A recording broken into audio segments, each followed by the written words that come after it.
अस्सलाम वालेकुम नाज़रीन, कैसे हैं आप सब। नाज़रीन, आज मैं तुलुए आफ्ताब का मंज़र देख रहा था तो एक वाक़या मेरे जहन में गर्दिश कर गया। वाक़या कुछ यूँ था कि हज्जाज बिन यूसुफ को इतला दी गई कि मक्के में एक ऐसा आदमी मौजूद है जो पिछले 20 साल से अल्लाह से दुआ मांग रहा है, लेकिन उसकी दुआ कबूल नहीं हुई। हज्जाज बिन यूसुफ को बड़ा ताज्जुब हुआ कि 20 साल गुजर गए दुआ मांगते हुए और अब तक कबूल नहीं हुई, ये कैसे मुमकिन है। हज्जाज बिन यूसुफ उस शख्स के पास गया और उससे वजह दरियाफ्त की तो वो कहने लगा कि हजरत, मैं अंधा हूं और पिछले 20 साल से मैं ग़िलाफ़े काबा को पकड़कर आंखों की रोशनी मांग रहा हूं, लेकिन मेरी दुआ कबूल नहीं हुई। हज्जाज बिन यूसुफ ने कहा कि हो सकता है कि अल्लाह ने तुम्हें इन आंखों की रोशनी ना दी हो तो इसके मुतबादिल कोई नेमुल बदल से नवाज दिया हो। उसने कहा कि ऐसा कुछ नहीं है। हज्जाज बिन यूसुफ ने यह किया कि उसे अपनी तलवार दी और कहा कि मैं 3 दिन बाद दोबारा यहाँ वापस आऊंगा, अगर तुम्हारी आंखों की रोशनी तब तक वापस ना आई तो मैं तुम्हारा सर कलम कर दूंगा। अब वो डर गया क्योंकि हज्जाज बड़ा एक जालिम हुक्मरान था। वो अल्लाह से रो रो कर दुआएं करने लगा कि या अल्लाह, पहले तो सिर्फ आंखों की रोशनी का मामला था, अब तो बात मेरी जान पे आ पड़ी है। 3 दिन बाद जब हज्जाज बिन यूसुफ वापस आया तो उसे पता चला कि उस आदमी की आंखों की रोशनी वापस आ चुकी है।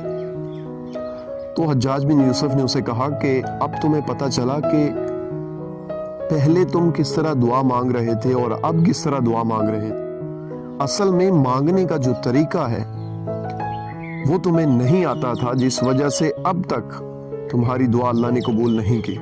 नाज़रीन, हम भी अल्लाह से बहुत सारी दुआएं मांगते हैं, लेकिन अक्सर देखते हैं कि हमारी दुआएं कबूल नहीं होती। तो उसमें 2 वजूहात हो सकती हैं। एक तो ये कि हमारे मांगने का जो अंदाज है हो सकता है वो ठीक ना हो, क्योंकि इस वाक़े से ये बात तो साबित हो चुकी है। दूसरी वजह यह भी हो सकती है कि हमें वो चीज़ अता ना होने में अल्लाह की कोई हिकमत पुकार फरमा हो, हमारे लिए मसलहत हो, बेहतर हो कि फिल वक्त वो चीज़ हमारे हक में बेहतर ना हो जो अल्लाह हमें नहीं देना चाह रहा। लेकिन अल्लाह हमारी दुआओं के जवाब में 3 बातें इरशाद फरमाता है। जब भी हम कोई दुआ करते हैं तो अल्लाह कहता है कि ओके ठीक है, मैंने सुन लिया, और हमारी दुआ कबूल हो जाती है। सेकेंडली, अल्लाह कहता है कि ठीक है मैंने सुन लिया, लेकिन थोड़ा वेट करो, अभी वक्त मुनासिब नहीं है। हमें थोड़ा इंतज़ार करवाया जाता है और उसके बाद वो दुआ कबूल हो जाती है। लेकिन एक तीसरी ऑप्शन भी है। अल्लाह हमें कहता है कि मेरे बंदे, तू मुझसे ये मांग रहा है, हालांकि मैं इससे बहुत बेहतर जो है वो नवाजने वाला हूं तुझे। तो बाज़ औक़ात हम बहुत थोड़े की जिद कर रहे होते हैं और अल्लाह हमें बहुत ज़्यादा अता करने वाला होता है। तो अल्लाह की ज़ात से हमेशा हुस्न ज़न रखना चाहिए, अच्छे की उम्मीद रखनी चाहिए।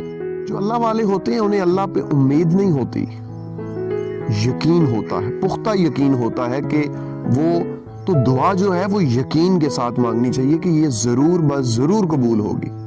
आप खुद सोचिए कि वो खुदा जो 70 माओं से भी ज़्यादा अपने बंदे से मोहब्बत करता है, वो क्यों इंसान की दुआ कबूल नहीं करेगा? क्या वजह हो सकती है?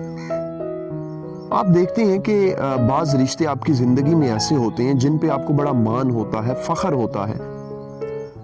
इसी तरह से अल्लाह रब्बुल इज़्ज़त की ज़ात के साथ भी इंसान का ऐसा ही रिश्ता होना चाहिए जिस पे इंसान फ़ख्र कर सके।